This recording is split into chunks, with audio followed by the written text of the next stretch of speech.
Et bienvenue dans la quotidienne, petit bisutage classique pour Florian Thauvin, de retour avec le groupe alors qu'on espère le voir à Marseille vendredi soir pour affronter Amiens. Alors c'est sa semaine d'entraînement et son ressenti voilà, qui détermineront s'il est apte ou pas à jouer quelques minutes ou plus, pourquoi pas vendredi soir.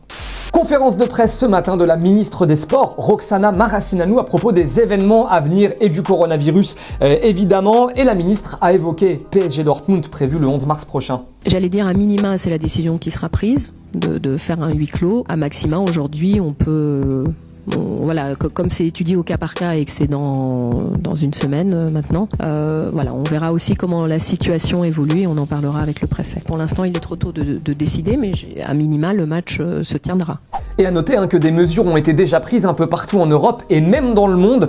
Juve Milan demain devrait se tenir à huis clos alors que le championnat de Suisse carrément a été suspendu voilà, jusqu'à nouvel ordre à cause du coronavirus. Bon, nous en attendant, on fait des quotidiennes à huis clos tous les jours, vous le voyez, pas de public et on est très bon quand même. On est les meilleurs.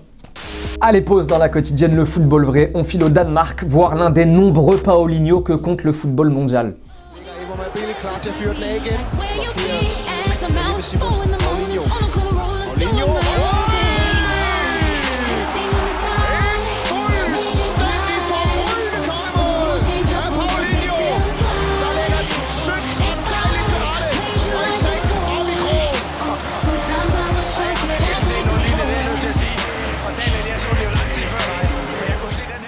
Et une information de nos confrères de l'équipe, le Paris Saint-Germain refuserait de libérer Kylian Mbappé pour les Jeux Olympiques cet été. On rappelle qu'ils se dérouleront du 24 juillet au 9 août. Le Paris Saint-Germain aurait envoyé une lettre à la FFF pour lui signifier son refus de libérer son attaquant. Et à noter que Mbappé avait fait part de son envie de disputer les Jeux Olympiques juste après l'Euro. Mais le Paris Saint-Germain a le droit, et oui, est dans son bon droit, de refuser de le laisser y participer. Et même sentence pour Neymar d'ailleurs, lui aussi bloqué, pas de JO.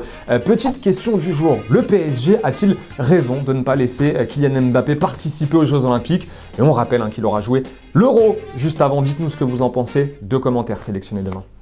Et il y a de la Cup ce soir en Angleterre avec un petit choc, les amis. Chelsea, Liverpool et Lampard content que Liverpool soit presque redevenu une équipe normale après avoir perdu son premier match de la saison le week-end dernier. On le rappelle, c'était face à Watford. They've become relatively human for one game. You know, that can happen in this Premier League, which is incredibly competitive. It shows how well they've done in the last year or so, particularly this season. So I can't comment it'll be any easier. This is a strong Liverpool team. Et petite question à Jürgen Klopp, est-ce que Liverpool sera encore plus motivé pour son match de ce soir après sa défaite de ce week-end? Et après on arrête d'en parler, promis. Do we want to win the game more because we lost the last one? I don't know. We want to win football games constantly. It will be not easier for us because only because we lost the last game and now we have an extra motivation or whatever. Et il va être intéressant ce match. En attendant, petite info à prendre avec des pincettes. Oui, parce qu'on l'a vu que sur des sites norvégiens pour l'instant. Mais question avec une petite photo. Est-ce que cette tête vous dit quelque chose? Elle te dit quelque chose cette tête, Lucas? Vaguement. Bon, ce petit gars ne serait autre que le cousin d'Erling Haaland, voilà. Il jouerait lui aussi à Brynö, donc en Norvège. Il a fait ses débuts à 16 ans et si vous voulez son nom, c'est Robert Braut Haaland. Voilà, c'est pour ça. C'est tellement gros en fait qu'on se dit il y a peut-être un fake. Voilà, on attend d'en savoir un peu plus pour vous dire si c'est vrai ou pas, mais Robert Braut Haaland. Un petit tour chez les U19 de Fribourg maintenant. Le gars s'appelle Noah Atubolou, voilà. Et il a un sacré pied droit, le bonhomme déjà.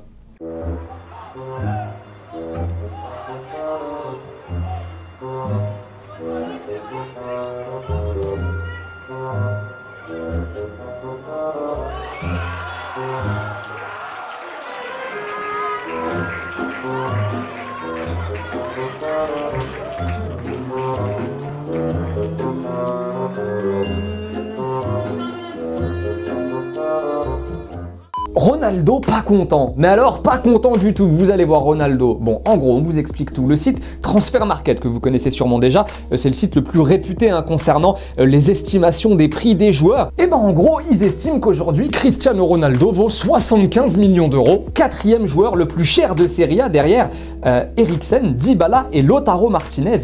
Et bah figurez-vous que ça lui a pas plu du tout à Ronaldo d'être le quatrième et en gros il a bloqué Transfermarkt sur les réseaux sociaux. C'est le site lui-même qui nous le dit. On ne peut pas taguer Ronaldo car il nous a bloqué après avoir vu son prix. Voilà, avant d'ajouter, il nous a dit qu'il n'était pas content de sa valeur estimée. Du grand Ronaldo, c'est aussi pour ça qu'on l'aime, Ronaldo qui était déjà un peu tendu dès dimanche. Il a assisté au Classico à Bernabeu, il n'avait pas trop envie qu'on le filme.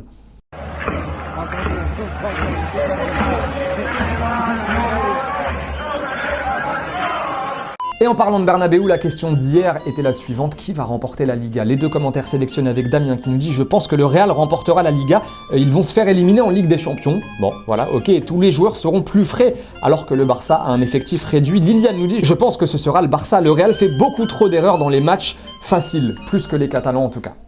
Allez, avant de nous dire au revoir, si ça vous intéresse, petite interview sur notre chaîne YouTube. Allez jeter un coup d'œil. Mbaye Niang a répondu aux questions de Christophe Abel qui était à Rennes la semaine dernière. Mbaye Niang très en vue en ce moment. Petit extrait.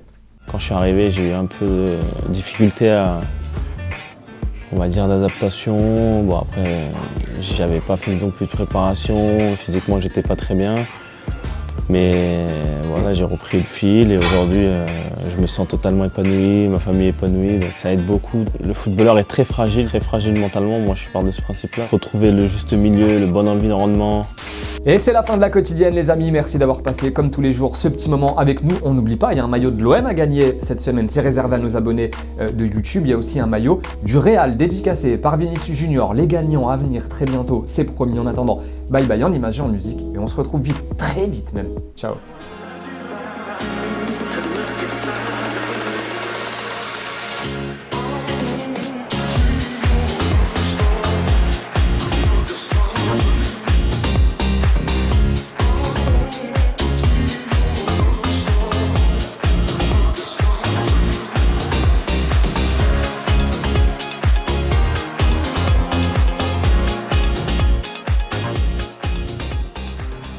Et n'oubliez pas les amis d'aller jeter un coup d'œil aux autres contenus exclusifs de Téléfoot. On est toujours là pour vous, et oui. Et on n'oublie pas aussi, évidemment, d'aller s'abonner. Salut!